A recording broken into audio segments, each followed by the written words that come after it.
Manao daholo indray. Lasa mahafinaritra anahy ny manao vidéo satria hitako hoe betsaka ny olona mahery amin'ilay izy dia dikan'izany mbola hitohy ianao an'ilay izy foana zany satria tsapako hoe misy zavatra ataon'Andriamanitra ny amin'ny fiainanareo. Dia androany te hiresaka indray momba ny fisainana. Volana vitsivitsy izahay tena nianatra hoe anisan'ilay nozaraiko tamin'ny farany izao hoe anisan'ny zavatra tenenin'ny vavantsika dia avy ao anatin'ny fo ny avy ao anatin'ny saina no mitondra anazy. Dia te hiresaka momba ny saina satria ao amin'ny saina ohatran'ny hoe eo no mitranga ny ady ny amin'ny fiainantsika sy ny amin'ny finoantsika. Ao zany miady ny herin'ny maizina sy ny herin'ny mazava mba hahatonga antsika hoe izy tsika androany. Dia misy teny izay ao amin'ny Filipianina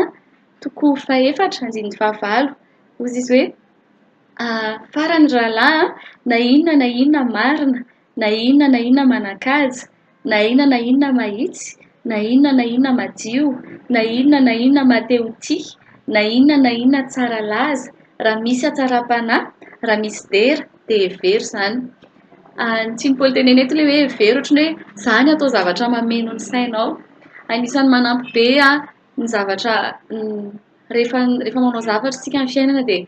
ny zavatra ao anatin'ny saintsika no mitondra anazy. Hozy koa ny tenin'Andriamanitra hoe arakaraka ny zavatra saintsain'ny olona ny lalana andehanany hoe raha ohatra izao ny fomba fisainako androany dia mankany amin'iny zany tonga ohatran'iny zavatra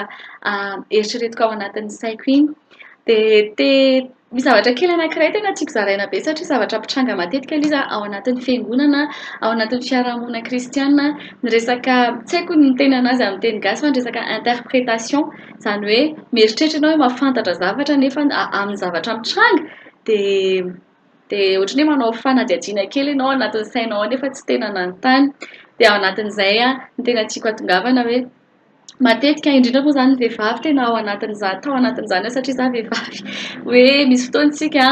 mahatsapa hoe tena voahilikiliky ny olona mihitsy ny azahany. Izany ny zavatra ataony devoly ao anatin'ny saintsika dia lasa inoantsika ilay izy. Misy ohatra kely anankiray ohatran'ilay ohatra nataoko tamin'ny farany koa fa hafa indray ity hoe misy olona izao ohatra izany hoe raha hitretiko izany hoe izaho dia misy olona mandalo eo alohako eo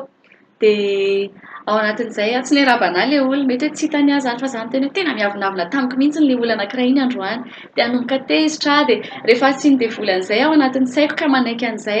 dia lasa tsy mahamia voninahitra an'Andriamanitra ny aty anatiko. Lasa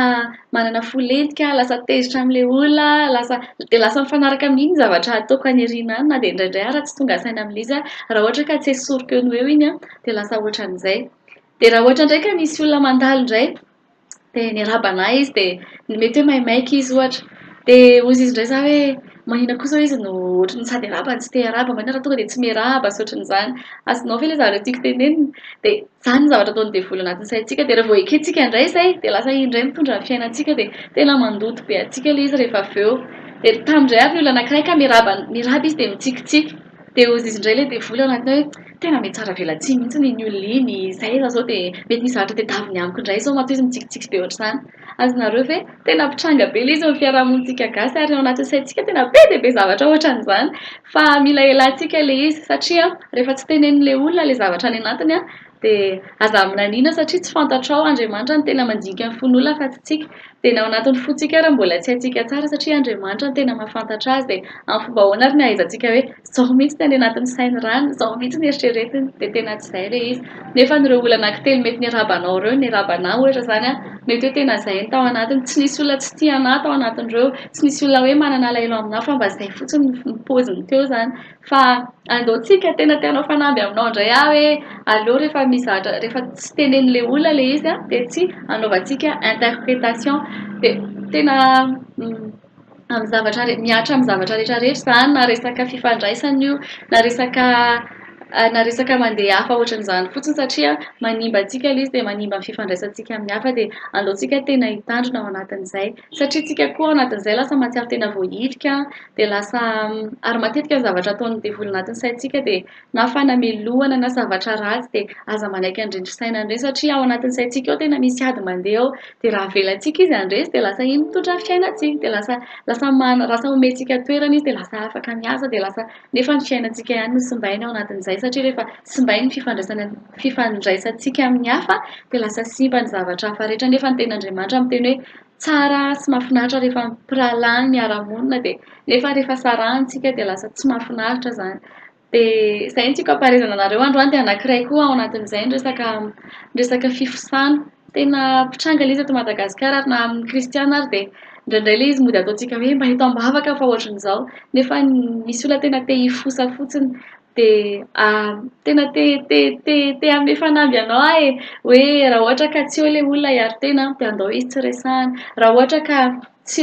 eo ilay olona, raha ohatra ka misy zavatra tianao resahana amin'olona ohatran'ny hoe tezitra taminazy ianao dia atony ilay olona dia resao fa aleo nareo siziny hanamboatra an'izay zavatra izay fa tsy ny olon-kafa. Dia misy zavatra tena tiako be izay nosoratan'ny olona dia tiako zaraina aminareo ilay izy, ny resaka fifosana hoe raha misy karazana sivana anankitelo anesorana ny olona mpifosa eo amin'ny fiainana dia hozy izy hoe tamy avy any ilay olona anankiray teny hoe tena misy zavatra tiako tantaraina aminao ohatr'izao momba ny aniny dia afaka miteny ianao hoe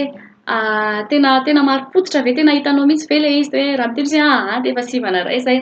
Raha ohatra ka faharoa hoe ary manino ianao tsy nilaza taminy an'izany raha ohatra ka momba anazy ilay izy afaka tenenao an'izany izy. Fahatelo anontany hoe mahasoa anahy ve izany zavatra izany sa mety handoto anahy hoe tena zavatra mahasoa anahy amin'ny fiainako tena hoe misy zavatra ngeza be etin'izany eo amin'ny fiainako ve matoa sa tena iaino an'izany zavatra zarainao izany raha hoe olona te hifosa izy. Dia izay no teneniko hoe asio andreo sivana anankitelo ireo ny resaka ataontsika hoe mampandroso ve ilay resaka raha mampandroso izy dia tena mahafinaritra satria ten'Andriamanitra ihany no mampandroso. Raha ohatra ka resaka tsy mampandroso dia andaontsika hifanangana dia tenentsika koa ny namantsika hoe andao tsy resaka olon-kafa rehefa tsy eo izy hiaro-tena. Andao raha ohatra ka hoe misy zavatra mahasosotra anao amin'ny olona anankiray dia atony izy dia resao. Dia rehefa miresaka aminazy koa ianao dia aza manondro foana hoe ianao ohatr'izao fa raha nampalahelo anao ilay izy dia hoe nalahelo aho tamin'ilay ohatr'izao satria ohatran'izao na hoe gaga be aho tamin'ilay ohatran'izao dia ny tenanao resahana dia amin'izay tsy ohatran'ny hoe manisy an'ilay olona ianao fa rehefa manao an'izany koa rehefa ohatra ianao ka mitifitra an'ilay olona dia te hiaro-tena koa izy dia tsy mety mihitsy ilay resaka atao. Be dia be izay zavatra zaraiko izay fa ohatran'ny hoe sendra niainga taty anaty fotsiny ilay resaka fifosana teo fa tena tiako zaraina hoe andaontsika tsy hanao interprétation fiainana rehefa zavatra tsy lazain'ny olona anao izy mivantana mihitsy dia aza eritreretiny hoe nahaina aminany ianao satria nisy an'izao dia izao mihitsy ngamba matoa ohatr'izao. Fa matetika ny zavatra mitranga ohatr'ireny tsy araka ilay eritreretintsika foana fa zavatra hafa foana ilay izy fa tsika ny reraka ny saintsika marary ny fontsika mireraka ny hozatritsika rehetrarehetra miferinana any amin'ny zavatra mety tsisy akory dia te hampahery anao hoe aoka ny zavatra hameno ny saintsika dia ilay ohatran'ilay tenenin'i Paoly tao amin'ny Filipianina 4:4-5 teo hoe zavatra mendrika homem-boninahitra, zavatra tsara, zavatra mahafinaritra, zavatra mendrika hoderahina, zavatra manangana dia aoka mba izany ny hameno antsika dia efa nizaraiko tamin'ilay vidéo anankiray teo alohany ity hoe raha ohatra ka tiantsika zavatra tsara no feno anatin'ny saintsika dia andaontsika maka tenin'Andriamanitra, mihaino vaovao tsara tsika dia mihaino fijoroana vavolombelona ataon'ny olona tsika dia lasa feno misy loharano tsara atao anatintsika izany mamoaka zavatra tsara rehefa avy eo dia izay indray ny afaka nizaraiko androany tahian'Andriamanitra ianao faly be afaka manampy ianao dia afaka manome feedback koa ianao ny amin'ny zavatra zaraiko tsy maninona mihitsiny fa hanatsarana zavatra foana nefa izay dia mino aho hoe hisiako ny tsara anatin'ny fiainanao izay dia mba hampitombo anao koa dia mba hahatonga anao kristiana tsaratsara kokoa na hoe olona miavao isan'andro isan'andro amin'ny alalan'ny tenin'Andriamanitra. Izay tahian'i Jesosy ary.